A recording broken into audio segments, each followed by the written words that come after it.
আসসালামু আলাইকুম ভিউয়ার্স, আজকের ভিডিওটির টপিক হচ্ছে যারা মূলত প্রিন্টার ইউজ করেন তাদের জন্য আজকের এই ভিডিওটি। সো ভিডিওটি অবশ্যই মনোযোগ সহকারে দেখবেন। আর আপনি যদি আমার এই চ্যানেলে নতুন দর্শক হয়ে থাকেন তাহলে অবশ্যই চ্যানেলটি সাবস্ক্রাইব করে দেবেন এবং পাশে থাকা বেল বাটনে ক্লিক করে অবশ্যই নোটিফিকেশন অন করে দেবেন। তাহলে চলুন আজকের ভিডিওটি শুরু করা যাক। সো যারা মূলত প্রিন্টার ইউজ করেন, আপনি যে সিরিজেরই প্রিন্টার ইউজ করেন না কেন, আপনি যে কোনো ব্র্যান্ডের প্রিন্টার ইউজ করেন না কেন, আপনার ক্ষেত্রে কিন্তু এই প্রবলেমটা একবার হলেও হবে। আর এই প্রবলেমটা যদি আপনি নিজেই সলভ করতে পারেন সেক্ষেত্রে আপনার কোনো সার্ভিসম্যানের কাছে যাওয়ার কোনো প্রয়োজন নেই। সো আমি যেভাবে ভিডিওটি দেখিয়ে দেবো সেম ওইভাবে আপনারা কাজগুলো কমপ্লিট করলে আশা করা যায় আপনি 50% হলেও আপনি উপকৃত হবেন। যাই হোক, আপনারা যে ইমেজটা দেখতেছেন এখানে কিন্তু এই লেজার রশ্মির মতো কিন্তু দাগ দাগ দাগ দাগ দেখা যাচ্ছে। হয়তো বা আপনারা স্পষ্ট ক্লিয়ার দেখতে পারতেছেন না, কিন্তু আমি এখানে স্পষ্ট ক্লিয়ার দেখতে পারতেছি। সো আরেকটি যদি আমি ইমেজটা দেখাই তাহলে আপনারা আরও ক্লিয়ার বুঝতে পারবেন। 80% বা 50% ইউজারের ক্ষেত্রেই কিন্তু এই প্রবলেমটা দেখায়। অর্থাৎ আমরা কোনো ডকুমেন্ট বা কোনো ফটো প্রিন্ট করতে গেলে এরকম লেজার রশ্মির মতো কিন্তু দাগ দেখায়, অর্থাৎ মাঝখানে কিন্তু ফাঁকা, অর্থাৎ সাদা একটি দাগের মতো চিহ্ন দেখায়। সো এই প্রবলেমটা কী জন্য হয়? এই প্রবলেমটা হওয়ার মেইন রিজনই হচ্ছে আপনি যে প্রিন্টার ইউজ করতেছেন এটা টোনার, অর্থাৎ আপনার যে হেড রয়েছে, আপনার যে প্রিন্টার রয়েছে সেই প্রিন্টারের একটি হেড রয়েছে। এই হেডটা যখন আপনার ক্লিন বা পরিষ্কার না থাকে তখন কিন্তু এই প্রবলেমটা দেখায়। সো এই হেড ক্লিন যদি দেন সেক্ষেত্রে 50% এই সমস্যা থেকে আপনি সমাধান পেতে পারেন। আরেকটি প্রবলেমের জন্য এটা হয়ে থাকে, সেটি হচ্ছে আপনি যখন এই প্রিন্টার 1 মাস পর বা 2 মাস পর বা 15 দিন পর যখন আপনি প্রিন্ট আউট করবেন কোনো ডকুমেন্ট বা আপনি কোনো ফটো, সেক্ষেত্রে আপনি ভালো একটি রেজুলেশনের ফটো প্রিন্ট করতে পারবেন না।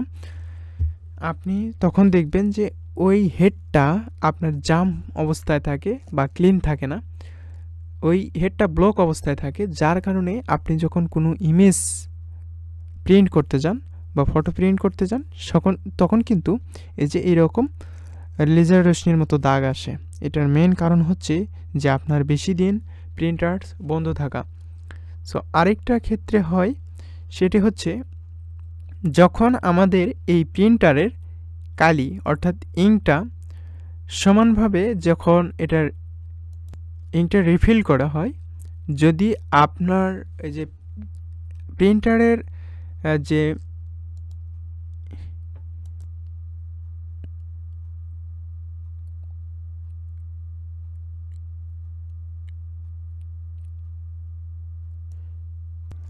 সো ভিউয়ার্স, আপনারা চাইলে এখানে রান দ্য ট্রাভেল শুটার এটা অবশ্যই আপনারা করে নেবেন। আর এখানে আপনারা আরেকটি অপশন দেখতে পারতেছেন যে প্রিন্টার অ্যান্ড প্রপার্টিস, এই বাটনে আপনি ক্লিক করবেন এবং এখান থেকে আপনি দেখতে পারবেন যে জেনারেল, তার লাস্টে এখানে একটি অপশন দেখতে পারবেন মেইনটেনেন্স। সো মেইনটেনেন্সে ক্লিক করার পর মেইনটেনেন্স অ্যান্ড পারফরমেন্স এখানে আপনি ক্লিক করবেন। সো এখানে ক্লিক করার পর আপনি এখানে দেখতে পারবেন যে হেড অ্যান্ড অ্যালাইনমেন্ট এবং ডিপ ক্লিন। সো এই দুইটা জিনিস আপনাকে করে নিতে হবে। এখানে যদি আপনাদেরকে দেখায় deep clean, so deep clean এই অপশনটাতে আপনি ক্লিক করে এখানে অল কালার BKCMY এইটা যদি আপনি সিলেক্ট করেন তাহলে অল আপনার সবগুলো কালার আপনার এখানে ক্লিনিং হবে, বা এই যে হেডের প্রবলেম থাকবে এটা আশা করা যায় সলভ হবে। এরপরে হচ্ছে আপনার যে পেজ অ্যালাইনমেন্ট, হেড অ্যালাইনমেন্ট, অর্থাৎ আপনার যদি ইমেজটা বেকাতেরা হয়ে যায় প্রিন্ট করার ক্ষেত্রে, সেই প্রবলেমটা সলভ করার জন্য অবশ্যই আপনি প্রিন্ট অ্যান্ড হেড অ্যালাইনমেন্টে এখানে আপনি ক্লিক করে স্টার্ট বাটনে ক্লিক করবেন, তাহলে এই প্রবলেমটাও সলভ হয়ে যাবে। এরপরে আরেকটা অপশন ক্লিক দিবেন, এখানে যে ক্লিনিং এই অপশনে ক্লিক দেওয়ার পর এই যে clean print head nozzle, so সবার লাস্টে এটা ক্লিয়ার করে দিলে এই যে ওয়াল কালার এখানে আপনি দিয়ে স্টার্ট বাটনে ক্লিক করার সাথে সাথে আপনার হেড ক্লিন শুরু হয়ে যাবে। সো আপনি এই 2-3টা দিয়ে দেখবেন, এই 1, 2, 3 সবার লাস্টে এটা দিয়ে আপনি প্রিন্টারে গিয়ে আপনি প্রিন্টার অন করবেন, অর্থাৎ প্রিন্টার অন অবস্থায় কিন্তু আপনার এই কাজগুলো করে নিতে হবে। সো প্রিন্টার অফলাইন অবস্থায় এই কাজগুলো কিন্তু হবে না। সো প্রিন্টার অন করে আপনারা এই কাজগুলো এখান থেকে ম্যানুয়ালিভাবে এই সেটিংগুলো করে আপনি এই প্রবলেমটা সলভ করতে পারেন। যখন আপনার 100% এই কাজটা ওকে হয়ে যাবে, তখন আপনি একটি ব্ল্যাঙ্ক পেজ প্রিন্ট করবেন। ব্ল্যাঙ্ক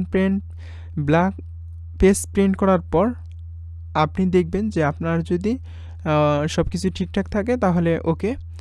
আর প্রিন্টারের কিছু সমস্যা আরও থাকে, সেটি হচ্ছে প্রিন্টারে যদি আপনার কোনো ময়লা জিনিস থাকে, ময়লা যদি হয়ে থাকে, তাহলে অবশ্যই আপনারা ছোট্ট একটি টিস্যু দিয়ে আপনারা এটাকে ক্লিন করে নেবেন।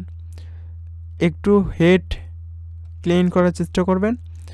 আর এইভাবে যদি আপনি প্রিন্টার ইউজ করেন তাহলে আশা করা যায় আপনার এই প্রবলেমটা আর দেখাবে না। আর আমি যেভাবে আপনাদেরকে দেখিয়ে দিলাম সেম এইভাবে যদি কাজ করেন, আশা করা যায় 100% আপনার এই কাজটা হয়ে যাবে। কারণ আমি নিজেও কিন্তু এরকম 2-3 বার কিন্তু এই কাজ করেছি। এই সেম যে সেটিংগুলো, এই সেটিং অ্যাপ্লাই করেই কিন্তু আমি এই কাজগুলো করেছি। আমি আবারও দেখিয়ে দিচ্ছি যে ক্লিনিং অপশনে এসে অল ব্ল্যাক কালারে ক্লিক করে আপনি স্টার্ট বাটনে ক্লিক করবেন এবং ডিপ ক্লিনিংয়ে এসেও এই সেম কাজটা করবেন এবং প্রিন্ট হেড অ্যালাইনমেন্ট এই জায়গায় এসেও আপনি সেম কাজ করবেন। এই তিনটা সেটিং অন করে, এই তিনটা সেটিংয়ে আপনার কাজ করলে আপনার সব কিছু ওকে। এরপরে আপনি প্রিন্ট দেবেন, দেখবেন যে আগের চাইতে হলেও আপনার এই যে প্রবলেমটা সেটা আর থাকবে না, অর্থাৎ দাগ যে প্রবলেম এটা আর থাকবে না। আশা করি আমি যেভাবে দেখিয়ে দেওয়ার চেষ্টা করেছি, যদি আপনি এইভাবে কাজ করেন তাহলে 100% আশা করা যায় আপনি আগের মতোই আবার প্রিন্ট করতে পারবেন। আর রেগুলার যখন আপনি প্রিন্ট করবেন সেক্ষেত্রে এই প্রবলেমটা আর দেখাবে না।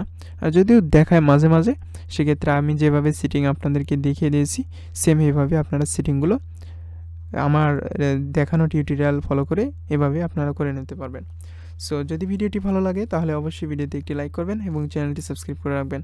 আজকের ভিডিওটি এই পর্যন্তই। আল্লাহ হাফেজ।